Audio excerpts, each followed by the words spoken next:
Hello all, welcome to the video lecture series on computer communication networks. So till now we have discussed the fundamentals of computer communication networks, wherein we defined data communication and networking, the different aspects related to data communication and as well as networking, and a glimpse of what exactly internet is all about. So now that we are familiar with this foreground, this background, now it is required to understand the functionality and operability of computer communication networks in terms of standard accepted approach. So in this video we shall be discussing the protocol layering and TCP/IP. So the overview of this video covers the topics of the protocol layering, the intent behind protocol layering. We'll take into consideration two scenarios which explains the need of the protocol layering. Then the different principles that were taken into consideration in the design of specific protocol layer. So with this references, next we shall be discussing one of the widely accepted and implemented protocol suite, that is TCP/IP protocol suite, in which how exactly each individual layer has been formulated, what is and the different factors that are related with respect to the design of TCP/IP protocol suite.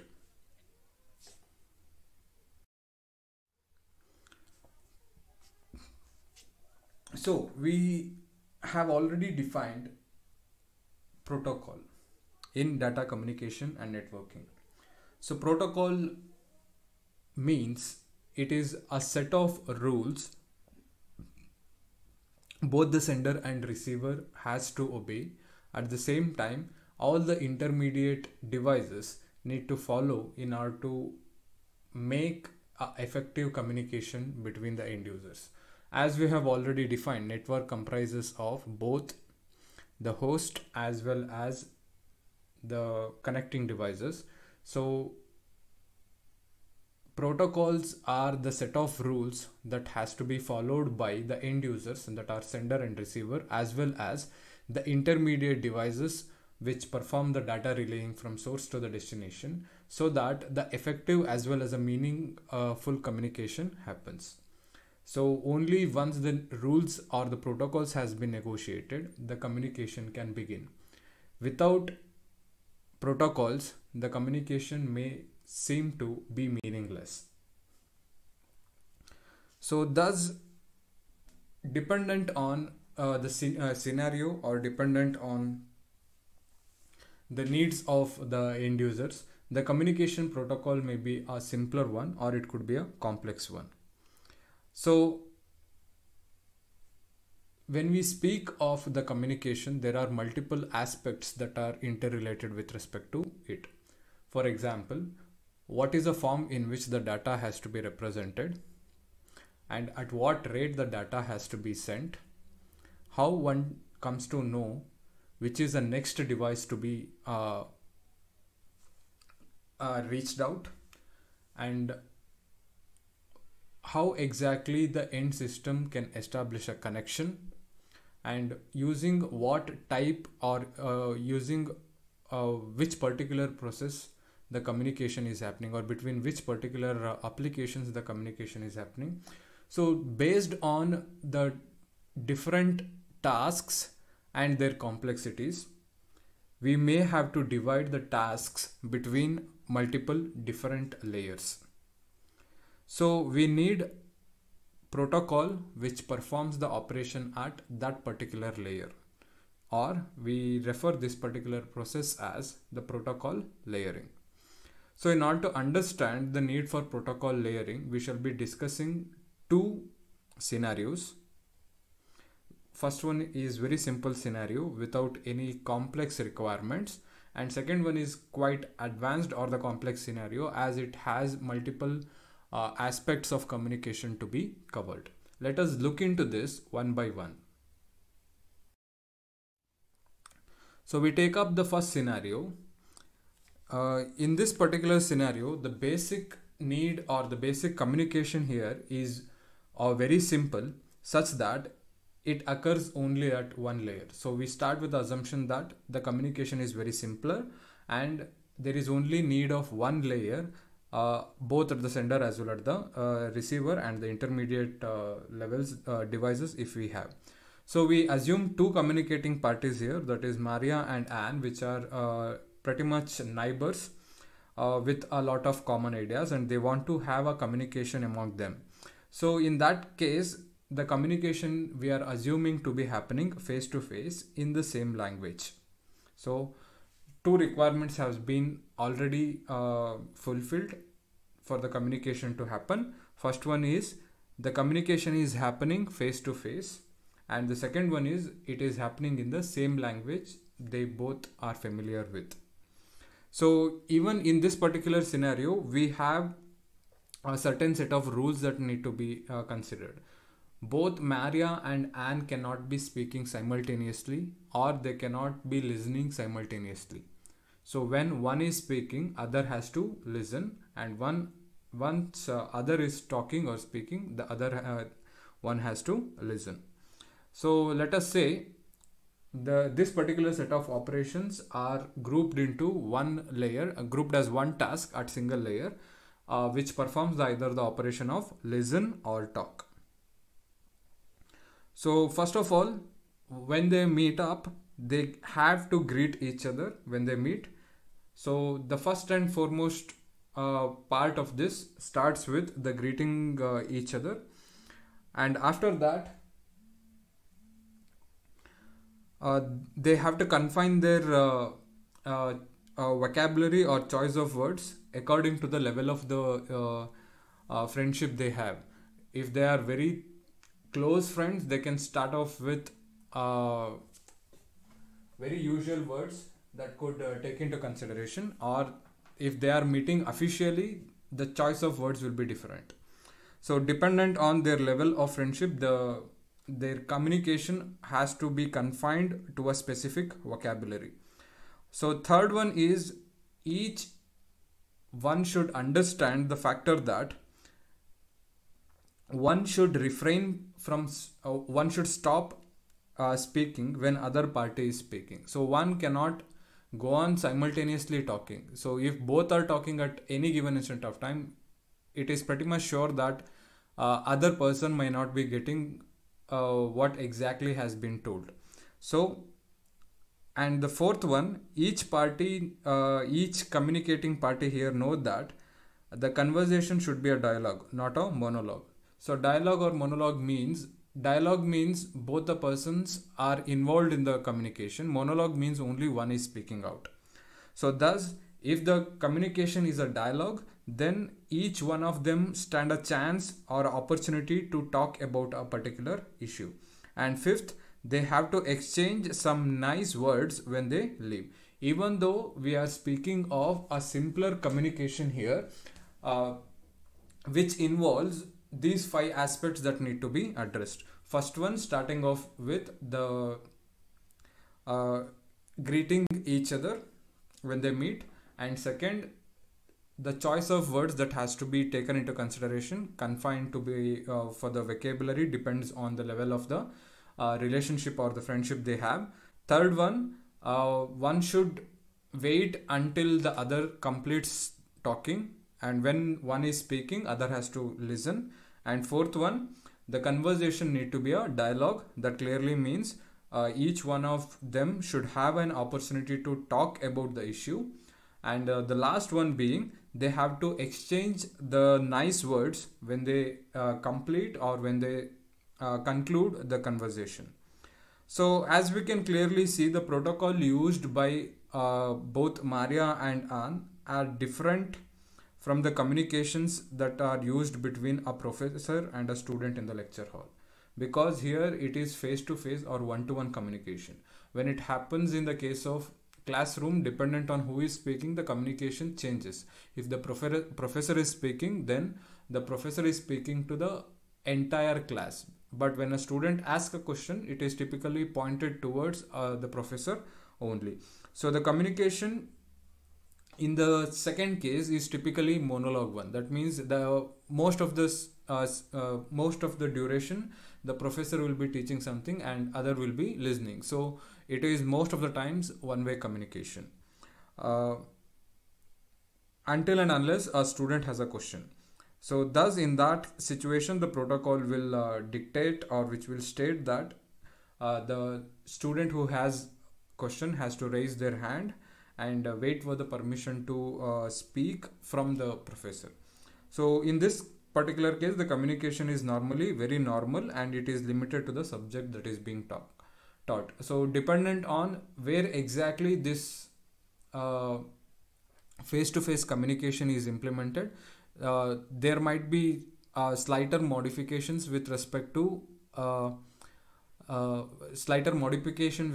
the protocols or the set of rules that need to be followed out dependent on the application. So when it comes to Maria and Anne's case, they are face-to-face communicating with each other and only they two are available. So thus the 5 scenarios or the 5 requirements which we spoke of is enough. But when it comes to this purely is a dialogue communication. Since both have both will be giving time to or opportunity to speak about any issue that has been taken up. But when it comes to the situation of a professor and in the classroom, when the professor and students are there, it is majorly it will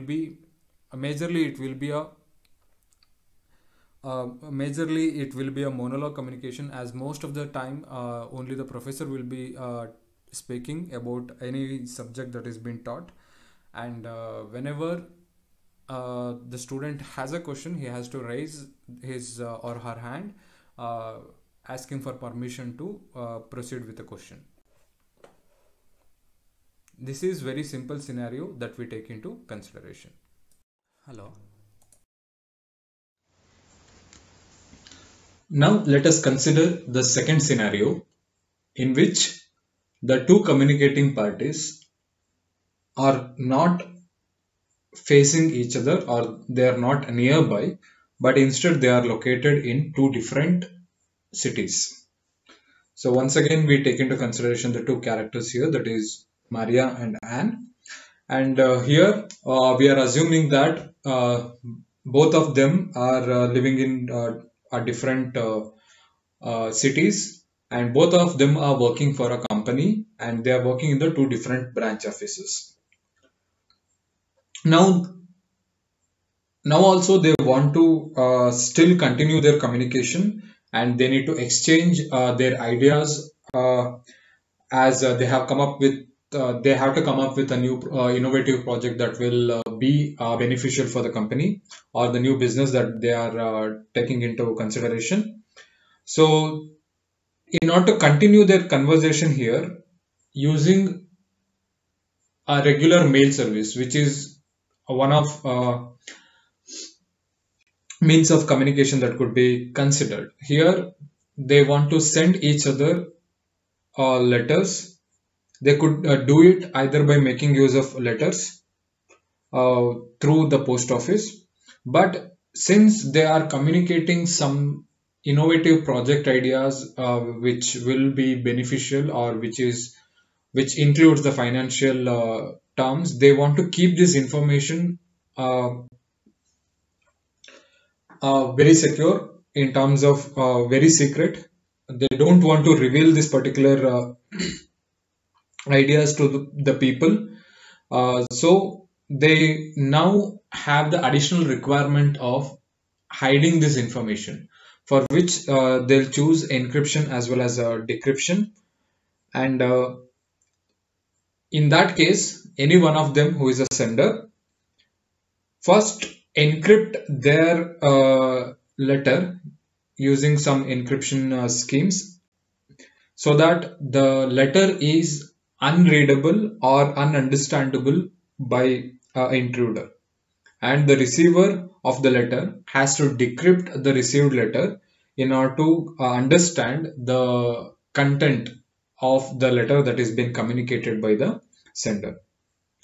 So for the moment, we assume that both Maria as well as Anne are using the same technique, uh, which makes it hard for the intermediate users to decrypt the letter. So now the communication between Maria and Anne happens at three different layers. So the first layer being the listen and talk, wherein what they want to convey, the information they want to convey, they'll speak it out or they'll just read it out. That letter is represented in plain text format, and that letter will be encrypted or decrypted using any one of the scheme, which translates the incoming plain text into unintelligible form upon applying the mathematical transformations, or they might make use of some techniques which makes the content unreadable for the person who does not have knowledge of encryption as well as decryption. And this particular encrypted letter is sent via the mail services. So that is postal carrier facility. So here we assume that let us say Maria first want to send the letter to Anne. So first the Maria speaks to a machine at the third layer, and Anne is listening through that particular machine at the third layer. So the third layer, while the person is speaking, will listen to what the sender is saying, and it will convert that particular speech into a plain text format or letter in any specific language that we are taking into consideration. And that letter is passed on to the second layer machine, which performs the encryption or the decryption. Encryption at the sender side and the decryption at the receiver side. And the first layer machine typically will be a robot which creates the ciphertext. Second layer creates the ciphertext, and which is passed on to the first layer machine.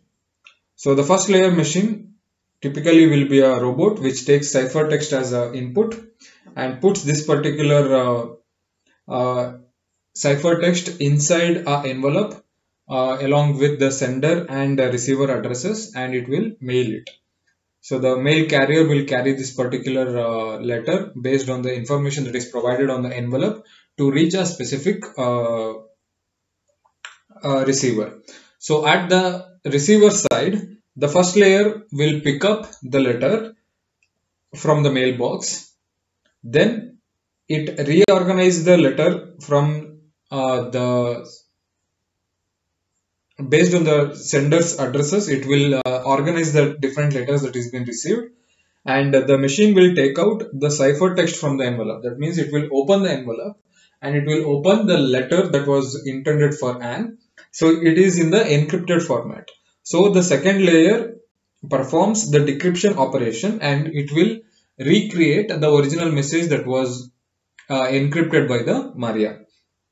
And then it passes the plain text to the third layer machine. So the third layer machine here will take the plain text and it will read it out as if the Maria is speaking. So one thing that we need to note here is each of the layer, this particular concept of protocol layering enables us to divide the complex tasks into several smaller as well as the simpler tasks. As we can clearly see here, if we have only one mission to perform all this operation, but if both the communicating parties decide that encryption and decryption has to be done by a machine is not enough to protect their secrecy, they have to buy one more machine or they have to change the entire machine. But if we consider these operations are performed at three different layers, if they want to enhance the operation of any one particular layer, they have to just replace that one particular machine. Even though all of this could be embedded into a single machine, if any alteration has to be done, the entire machine has to be altered. So instead, if every individual layer operation is being manipulated by a single machine, if any enhancement has to be done, then only one particular machine has to be replaced, or it has to be changed. So this particular operation is called as modularity. Here that means each individual task will be grouped inside into a independent layer, and each individual layer can be defined as a black box which has inputs and as well as outputs. And it has to be considered that any of the two machines which provides the same outputs when given the same inputs, they can replace each other. For example, as long as both the layers at the sender side as well as at the receiver side can create same ciphertext for the same set of inputs, they can replace each other. So one of the advantages of, so this is how it has been implemented. One can clearly see here. So at each individual layer, the unit of data remains the same, or the object, which we call it as object. So the output of layer 3 or input of layer 3 will be a plain text. If it is a sender, it will be output. If it is a receiver, it will be receiver. Then it is also plain text. So at layer 3 level, the input or the input typically will be in terms of the plain text. So at the layer 2, the data unit will be in terms of ciphertext. And at layer 3, at layer 1, the data will be in terms of mail. So initially, if the Maria is speaking, that information is translated into a plain text using this particular layer 3 machine, and the plain text has been mapped into a ciphertext, and this ciphertext is embedded inside envelope along with sender as well as receiver address, and the postal carrier facility performs the transport of the mail. And here the envelope is open to retrieve the ciphertext, and it will perform the subsequent decryption operation to retrieve back the plain text, and this plain text will be listened by Anne as if the Maria is speaking here. Clear?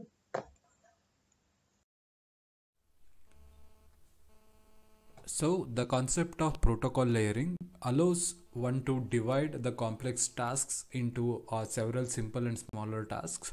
So the entire communication has been split up into for example, if we take up the scenario 2, the entire communication between the Maria and Anne has been split into 3 individual operations, such as listen and talk at one layer, encryption and decryption at one layer, and simple send and receive mail at one layer. So this allows to simplify the overall communication operations into the simple and smaller tasks. So this allows one to have freedom in terms of designing the overall system in terms of modularity. Here the modularity means each individual, the overall operation has been split into multiple modules. As I can clearly say, each layer has a specific task to perform.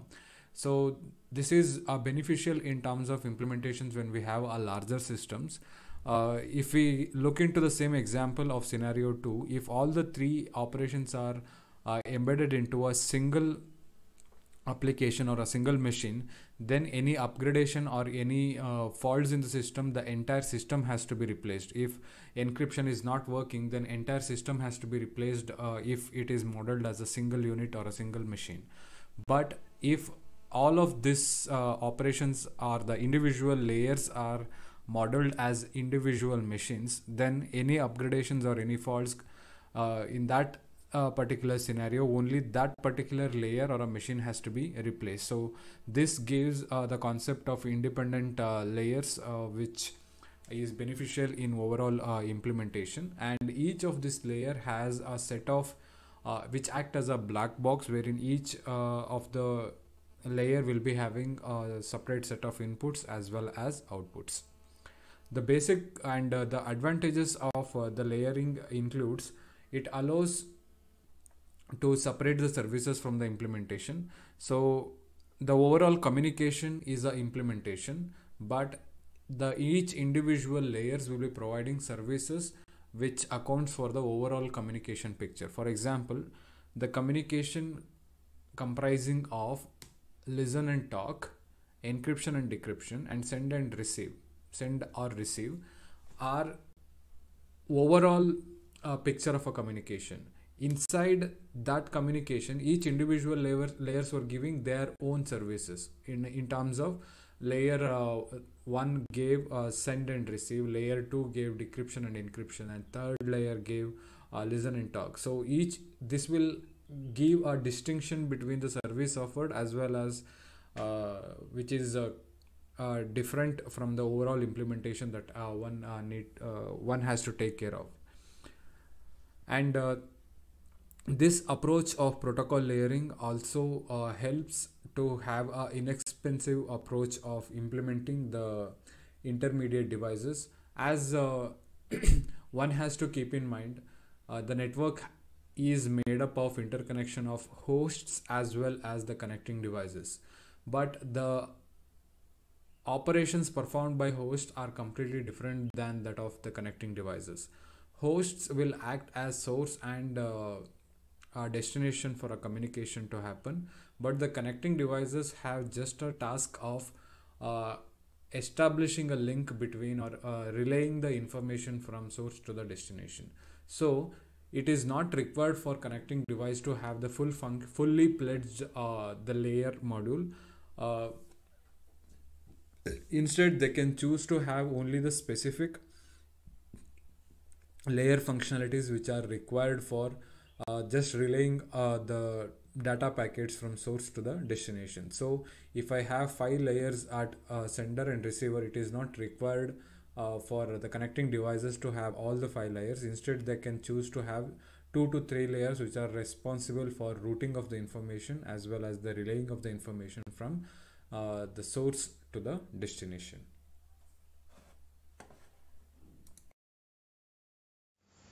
Next, we need to consider the principles of protocol layering. So the first principle states that if one need to implement the bidirectional communication, then it is required to make each layer such that it is able to perform the 2 opposite tasks. That means one in each direction. So if the communication that is been that one is trying to implement is bidirectional in nature, then there is communication happening in the both direction, or the operations that are performed in the both the directions. Then the task performed in one direction will be opposite to the task performed in the other direction. For example, if third layer task, if we take up in the scenario 2, if somebody is talking, other has to listen. So talk is one operation or one task that we are speaking of, and other has to listen. So that is the opposite task. If one is trying to encrypt, one has encrypted the information, that means other has to decrypt the information. So the first so that is the first principle that we need to consider. That means if the bidirectional communication has to be implemented, then each layer should perform 2 opposite tasks, one in each direction. And the second principle states, so this is what it is. So if in one direction layer X is performing listen operation, the other direction has to perform the task, the talk operation on the other side. The second principle states that we need to follow the protocol layering.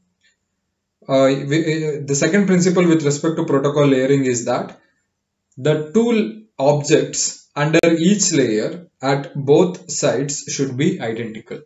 That means if we take into consideration layer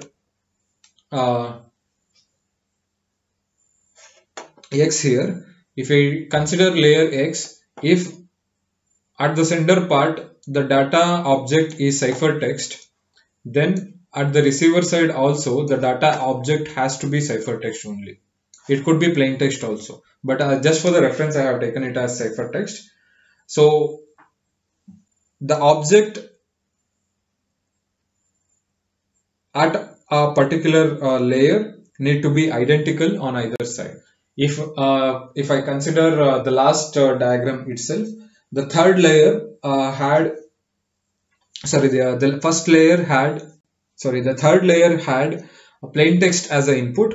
So the third layer at the receiver side also will be having plain text as a data unit. Similarly, at the second layer we have ciphertext at the sender, and it will be ciphertext at the receiver also. And at the third layer, mail was a at the first layer, mail was a data object. The same will be there at the receiver side also.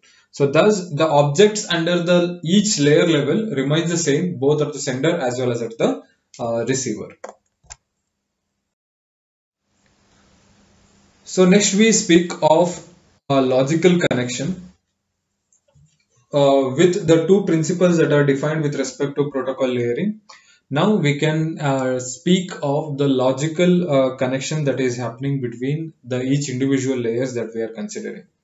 So that means whatever has been conveyed by a layer can be understood by the same layer at the receiver. Whatever the sender layer does, that operations could be understood and replicated only by the similar layer at the receiver side with similar set of objects. So at each layer, there will be a layer to layer communication. Clear? So if we have three layers, first layer will communicate only with the first layer.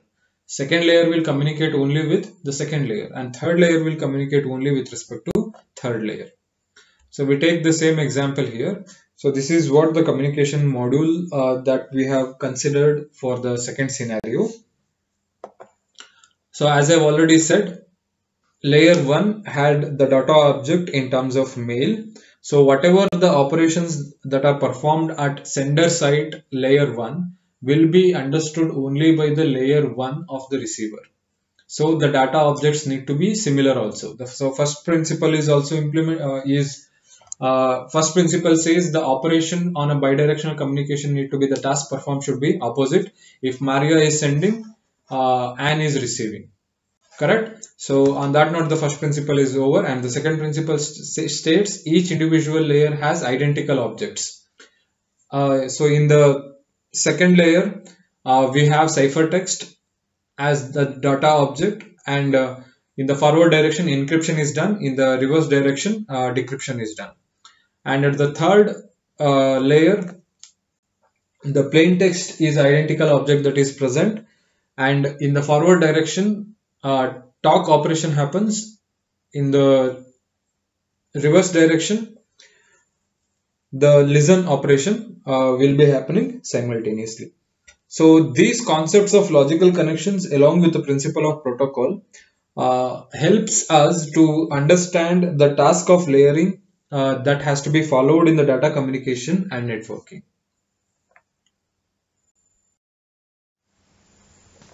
So now we shall consider one of the very widely adapted and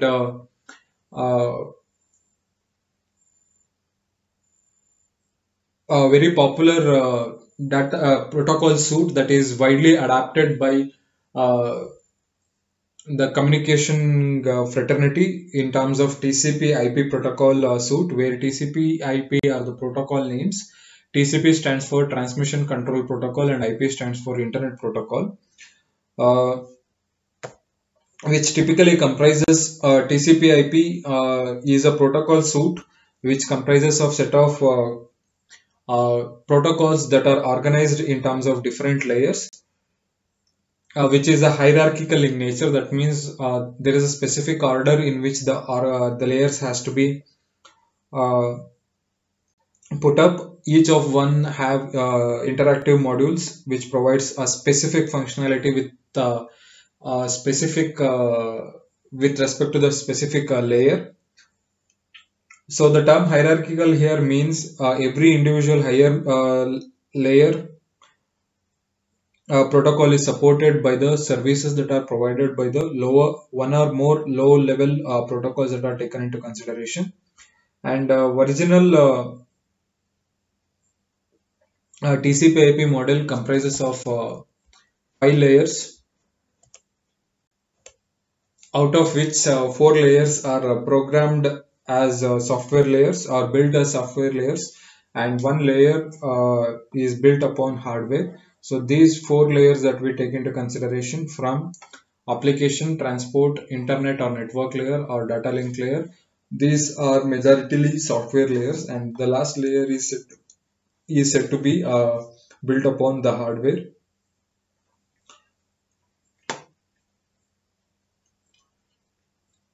So let us look more, understand and discuss more with respect to TCP/IP protocol suite. So this is one typical scenario that I'm taking into consideration since we are dealing with the computer communication network now. We'll be dealing with a network scenario. This is one network scenario which comprises of three end systems and which are operating in 3 different networks. So each one of the networks are identified by link device. So as we have 3 different networks, we have 3 different link devices, that is link 1, link 2 and link 3, and all these 3 networks are connected by router. So this is a small internet that we are taking into consideration with 3 local area networks. Each local area network is identified by the link, and all of these links are connected using the router. So let us assume here user A or the computer A want to communicate with computer B. So as we can clearly see, there are 5 communicating devices that are present, along with in order to facilitate the communication between A and B, there are 5 devices that are involved in the communication. User A, link 1, router, link 2 and user B. So the first link or the first path will be from A to link 1, link 1 to router, router to link 2 and link 2 to B. And each device in this particular communication path involves a set of layers dependent on the role of the device in the internet. Since A and B are the host or the end devices between which the communication is happening, all the 5 layers that we have discussed, starting from application, transport, network, data link and physical layer, will be present in the end devices, that is A and B. But when it comes to the connecting devices in between, the router involves the operation in terms of 3 layers, that is physical, data link and network layer. And when it comes to the link layer device, it has only 2 layers, that is physical and the data link layer. So at the sender part as well as at the receiver part, we have all the 5 layers, starting from application, transport, data link and physical. Since A is communicating to B, the application layer at the user A will create the message and it will send the data down the layers through transport layer, network layer, data link layer and physical layer. And at the link layer device or the local area network switch, we have only 2 layers which are active, that is data link layer and the physical layer. And at the router level, we have 3 different layers, and the router does not has application layer or the transport layer, as the major functionality of the router is to just route the packets. So the routing is the functionality of the network layer. So only till network layer it has the functional modules. So it involves the combination of n number of links along with the physical layers, where n is a number of links that each individual router is connected to, and each of this link may use its own data link or the physical link protocol. For example, the router here involves three different links: link 1, link 2, and link 3. The message is sent from user A. So user A to user B. So it involves two different links. So the routing has to be done from link 1 to link 2. So the data is received on the link, physical layer link on the router to which link 1 device is connected, and the data has to be sent or delivered to the link 2 based on the other set of protocols that are practiced by the user B. And the user and the user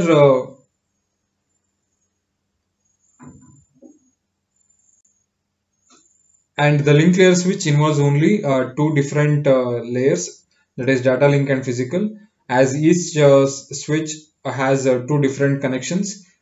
Each connections are on the same link, so only one set of protocol is required in this particular case. So the data that is received from the application layer, that is generated in the application layer, will travel down to the physical layer at the source system, and it will reach the link one device, the link layer switch. It has only two connections here, so thus it will be on the same link. The link will not change, so it requires only one set of protocol in this case. And when it reaches router has two other links that are present. So totally there are three links, one link on which the data has been received, and there are two possible links over which the data could be sent. So thus, dependent on the destination address that is present in the packet, the subsequent set of routing protocols will be discussed here, will be considered, and it will be passed on to the link 2 device, and it will be delivered to the end system. So coming to the layers that are present in TCP/IP protocol suite, we have to discuss the different functionalities as well as duties of layers in the TCP/IP protocol suite. And once again, I'm just taking into consideration the communication between A and B, that is A is sending a message to B. Each layer that we have discussed here will have to better understand the overall duties of each layer, we need to think about the logical connections that exist between the layers. So at the source part, we have 5 layers, that is application, transport, data link, and physical. So at the link layer switch, we have 2 layers, physical and data link layer. And at the router, we have 3 layers, network, data link, and physical layer. So using the logical connections, it makes it easier for us to understand and define the duty of each layer with respect to the functionality. So the major function of application, transport, and network layer is end-to-end here, as one can clearly see. That means the application layer is communicating to application layer only. That is, application layer of source is communicating directly to application layer of the receiver, and the same time the transport layer of the sender is communicating directly to the transport layer of the receiver. So this is end-to-end communication.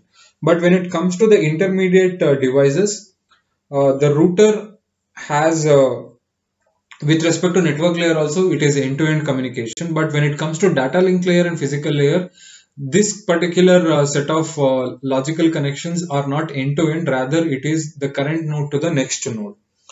So which is referred as hop to hop, in which a hop is a host or it could be a router.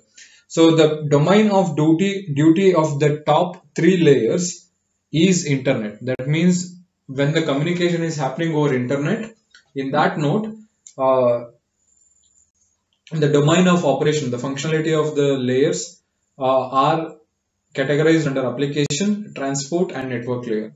And when the domain of duty of the two layers is with respect to link.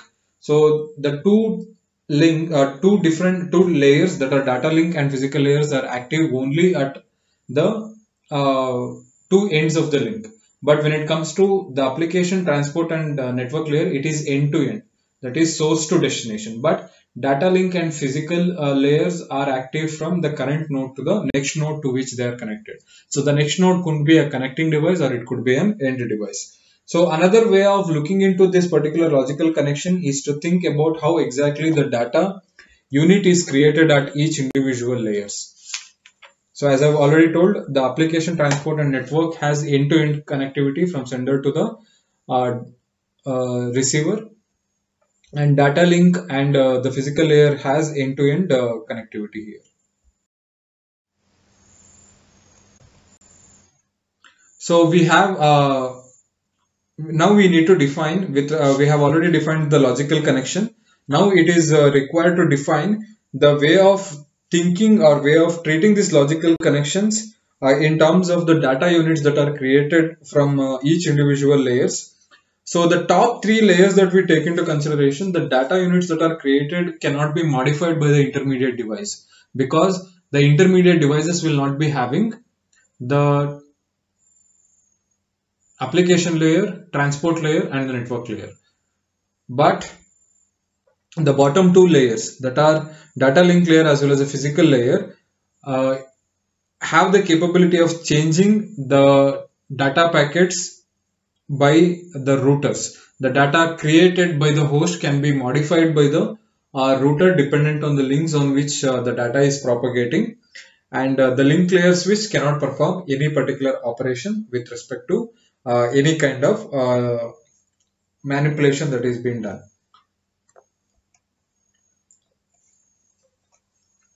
So this is a typical network that I am taking into consideration. The data sent from the sender is made to pass through a connecting device, that is a router, and from that particular router the data will be received at the receiver side. So as you can clearly notify here, the network layer information, whatever is there, it is not modified. That means the network information remains intact. But when it comes to the data link, the data is received on a different link and it will be sent on a different link. So when data has been sent from source A here, so at the network layer, it will be having the logical address, or it will be having the address of destination B. So that is why this address or this particular packet information will not be modified. But when it comes to the data link layer, so the router may have n number of physical links. So for each individual link is associated with a specific host. So I have a specific link to which the data link layer of the source A is connected, and a specific link on which a host B is connected. So I cannot have the same address here. So initially the data was sent by A and it is now received from the router.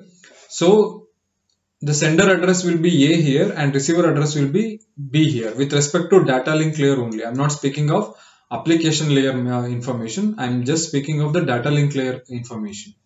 So the source address at the data link layer is A and destination address will be on this particular link. And once it is processed by the router, now it will be sent on a different link. So these two links are different. That is why it is separately being distinguished here. Similarly, with respect to physical connections also, these two cannot be connected to a same port. They have to be connected to the two different ports. A's connection is different than B's connection. So as I can clearly see, the objects that is exchanged at the application layer is in terms of messages, and the objects that are exchanged at the transport layer is in terms of segments or user datagrams, and at the network layer we have datagrams, and at the data link layer the data will be frames, and at the physical layer it will be bits. So the logical connection at network layer is between two hosts, that is end-to-end devices, and there is an identical object that exists between the two hops. In this case, because the router may fragment the packet or the datagram with respect to at the network layer, and send more packets than received dependent on the router configuration that we have taken into consideration.